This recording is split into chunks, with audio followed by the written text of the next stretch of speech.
In the AACE's Recommended Practice 84R-13, Planning and Accounting for Adverse Weather, they actually recommend something that is really, really easy to do in WeatherWise.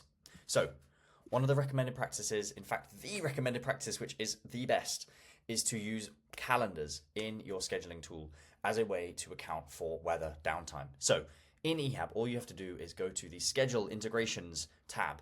You can select your site anywhere on planet Earth. I'm going to go ahead and select my Ottawa test project. In EHAB, you can then pick different rules as it relates to the types of activities in your plan. So for me, I've got asphalt, concrete ancillaries, cranes and lifting, etc.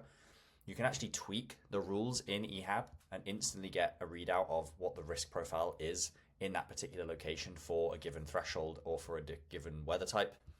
Then all you need to do is import your plan, so you can upload from P6 or from any of the scheduling softwares that you might use.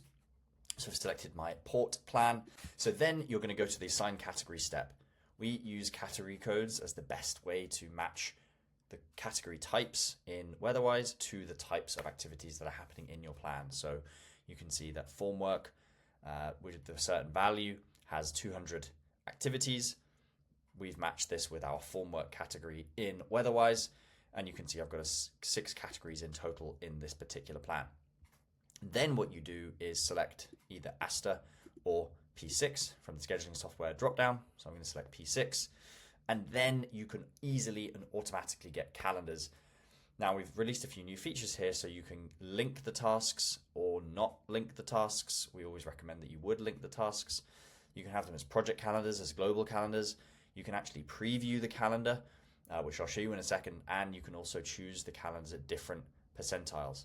So the preview of the calendar will show you just exactly the type of way in which we allocate this risk. So we use exception days. Those exception days are linked to the categories that you've put, as well as the weather data that it underlies the project in each and every given location. So for the weather data, we get satellite data up to 50 years of data, including ground stations. It all gets amalgamated into one model, and then we use this to generate a forward-looking model based on climate trends as well. And then we provide a calendar. So as you can see here, I've got a cladding calendar, an earthworks calendar, a formwork calendar. And if I flick backwards, forwards to the different months, you can see different months have different types of down days for the different, so as you would expect, maybe earthworks and structural steelwork has quite a lot of down days in February, in January, in the winter months. But then as you proceed through the months in the summer, for example, in the spring and autumn, there are less down days.